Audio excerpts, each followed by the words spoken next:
The roof was on fire in the sense that everything that mattered to me, money, my pride, my daughter's college fund, was suddenly in flames, and the people who lit that match were standing in my driveway with clipboards and smirks, like they were doing me a favor.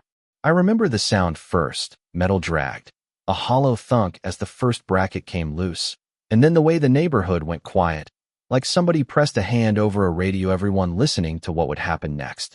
My name's Sam Carter, and I never thought solar panels and a HOA meeting would teach me more about who I really am than any job ever did.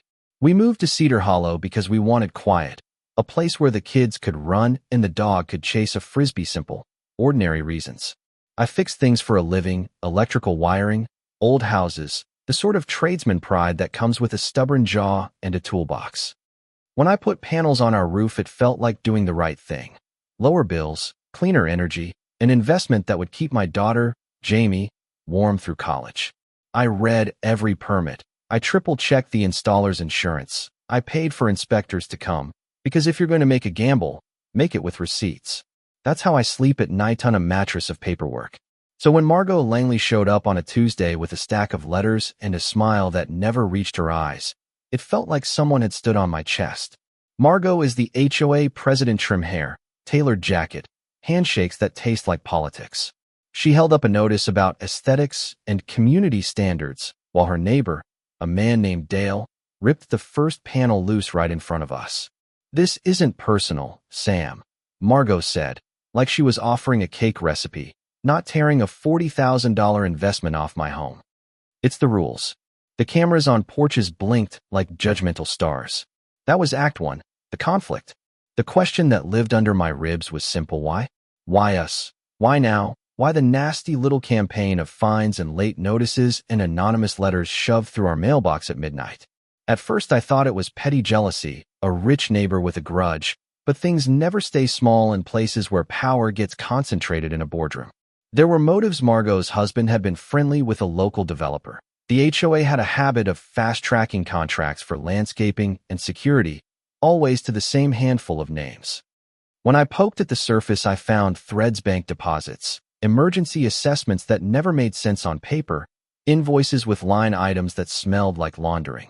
Act 2 is where I stopped being the homeowner who cried into his coffee and started doing what my trade had taught me: trace wires, follow to the source. I learned about bylaws late at night, hunched over my laptop with a flashlight and a bowl of cereal, reading legalese until the words looked like wallpaper. There was a clause, a tiny, badly written exemption that Margot's board had been using like a hammer to flatten anyone who didn't buy into their look. It said one thing in plain sight and another thing in the fine print. Lawyers love that trick: ambiguity dressed as authority. I started talking to neighbors, because the truth, I've learned, is a group thing. People stayed quiet because they were scared of committee drama or special assessments. They were tired of being the problem on the agenda. But when I knocked on doors and said, plainly, "Did they ever take money from you for the fence project?" people's mouths opened like they'd been dying to say of missing checks, the contract that suddenly ballooned in price, the landscaper who always got the bid. We gathered what we could: copies of invoices, a Ring doorbell clip of Dale's men removing panels, emails from the board that smelled like a cover-up. We turned a dozen whispered suspicions into something that felt like a case. And then Margot called my wife in the middle of the night to tell her, in a voice too bright for the hour, that homeowners who defied the board would be made examples of. That's the other thing: power enjoys a show. It needs to be theatrical to be effective, so when they slapped a red notice on our window and started a campaign of small humiliations, parking tickets for my truck in my own driveway, a letter about landscaping violations, when I'd only mowed the lawn, neighbors started to pay attention. Fear breeds solidarity like nothing else. People who thought they were alone suddenly had comrades. We hired a paralegal named Rosa who smelled of coffee and determination. Rosa taught us strategy: how to file counters, how to request board minutes, how to make the right person uncomfortable enough to flinch. She told us to look at the HOA's reserves and their recent withdrawals. When we did, we found transfers to accounts that went to a group of shell contractors. When we requested a meeting, Margot's board delayed, and then delayed again. That's when small-town political ties show their hiding places: the councilman who ghosted us, the inspector who lost a report, The urgent memo that only ever appeared after we made a public records request. We organized a town hall because truth likes an audience. We made flyers, no screaming, just facts, line items, and copies of the ledger. People came with their own stacks of evidence, receipts with smeared ink, photos of trucks that shouldn't have been there.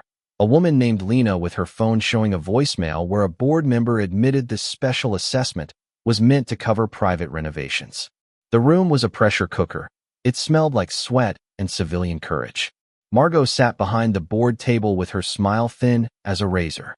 She said things like, "We followed protocol," and "You misunderstand the process." But when Rosa played an audio clip of a contractor asking for expedited payment and a whispered, "That's our friend," the facade cracked. This is where the action needs a pivot, where embarrassment becomes leverage and leverage becomes a spectacle.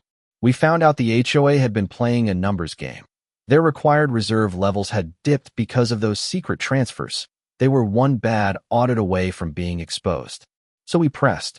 We filed an official complaint with the county. We sent the papers to a local reporter who had a nose for small-town corruption, and we made sure to record the town hall on every phone we could. The lights in the room felt different when you know an unkind truth is being filmed. And then the power outage happened, the one that feels like fate in a screenplay and truth in a neighborhood. A transformer down the street was red-tagged after an inspector's review. Rocky Hills Utilities scheduled an emergency replacement for the same week as our big town hall. The timing was brutal and beautiful. Half the neighborhood would be in the dark during our meeting. My house, the one with the panels still clinging to a roof someone tried to bully me into abandoning, had battery storage.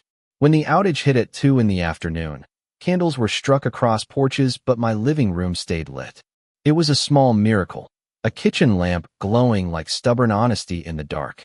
We played the video of Margot's contractors moving panels. We showed bank statements. We read the clause from the bylaws that she had bent into a cudgel. The room full of people who had been isolated and silence-drawered. Margot's composure evaporated. She tried to call for order, but the questions threw her off balance, sharp, exact, recorded for everyone to see. Someone shouted about their pet medication being inaccessible during a scheduled power cut the board had failed to warn about.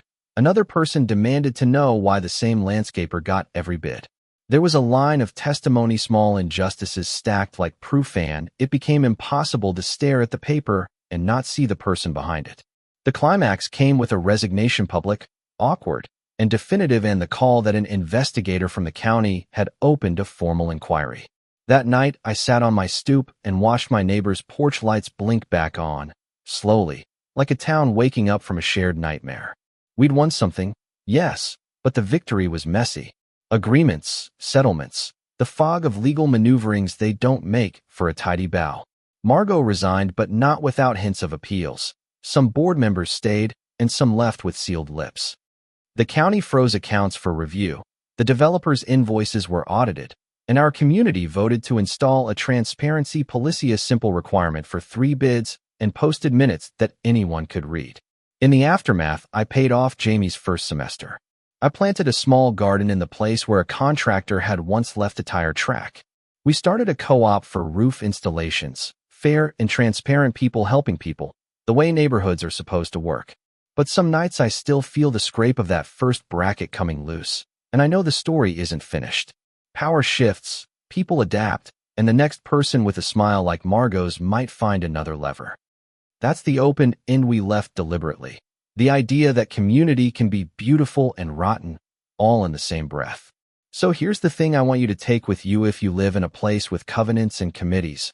Read those documents, keep every receipt, and make friends with your neighbors before you need them. Fight with facts, not fury, and when you gather evidence, gather witnesses. And when the story hits the papers or the cameras, remember, people are the leverage. A single voice is a complaint, a chorus is a movement. I'll end where I started, with a question, because the end of a good story is the start of a conversation. Was I right to make that fight personal? Did we go too far in exposing things that some would call small-town politics? Is justice simply the loudest side getting heard? Or is it something quieter, repairing what was broken so it doesn't break again? Drop a comment with where you fall. Tell me a time your neighborhood surprised you.